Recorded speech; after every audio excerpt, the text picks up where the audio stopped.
Surat police દ્વારા wrong સાઇડની special drive અંતર્ગત કાર્યવાહી કરવામાં આવી હતી, જેમાં 3 દિવસમાં 170 લોકો વિરુદ્ધ કાયદેસરની કાર્યવાહી થતા વાહન ચાલકોમાં ફફડાટ ફેલાયો હતો।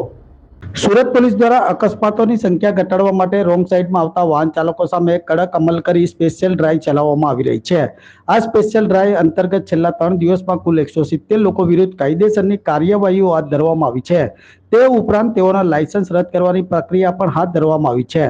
થોડા દિવસ પહેલા રાજ્ય ગૃહમંત્રી હર્ષ સંઘવીએ સુરત પોલીસ કમિશનર કચેરી ખાતે ટ્રાફિક નિયમન કરતા કંટ્રોલ રૂમની મુલાકાત લીધી હતી અને શહેરમાં રોંગ સાઇડ જતા વાહન ચાલકો સામે કડક કાર્યવાહી કરવા આદેશ આપ્યો હતો, જેથી સુરત પોલીસ દ્વારા રોંગ સાઇડ ચલાવતા વાહનો પર સ્પેશિયલ ડ્રાઈવ શરૂ કરવામાં આવી છે।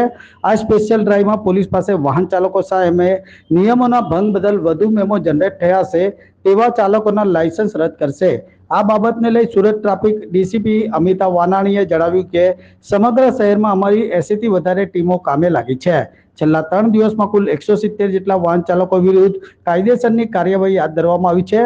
રોંગ સાઇડમાં ફોન ઉપર વાત કરતા અને ઓવર સ્પીડ વાહન ચલાવતા એમ કુલ 3 સ્પેશિયલ ડ્રાઈવનું આયોજન પણ કરવામાં આવ્યું હોવાનું જાણવા મળ્યું છે। સુરત શહેર ટ્રાફિક શાખા દ્વારા માનનીય પોલીસ કમિશનર શ્રીના માર્ગદર્શન હેઠળ સમગ્ર શહેરમાં અત્યારે રોંગ સાઇડની ડ્રાઈવ ચાલી રહી છે।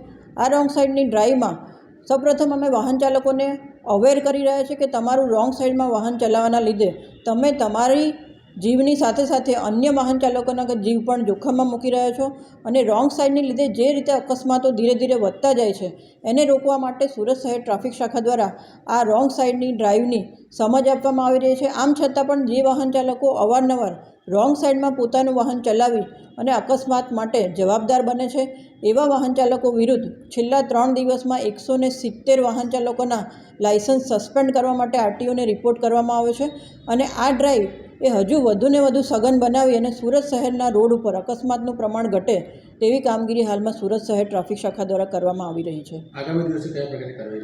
આગામી દિવસોમાં હજુ પણ જોખમકારક રીતે પોતાનું વાહન ચલાવવું એટલે કે ઓવર સ્પીડિંગમાં પોતાનું વાહન ચલાવવું, રોંગ સાઇડમાં પોતાનું વાહન ચલાવવું અને વાહન ચલાવતી વખતે મોબાઈલ ફોન પર વાત કરવી, એ ત્રણેય હેડ હેઠળ હજુ આ ડ્રાઈવ વધારે સઘન બનાવવામાં આવશે અને આ ત્રણેય ડ્રાઈવમાં તમામ વાહન ચાલકોના લાયસન્સ છે સસ્પેન્ડ કરવા માટેના રિપોર્ટે આરટીઓને ચોક્કસપણે કરવામાં આવશે।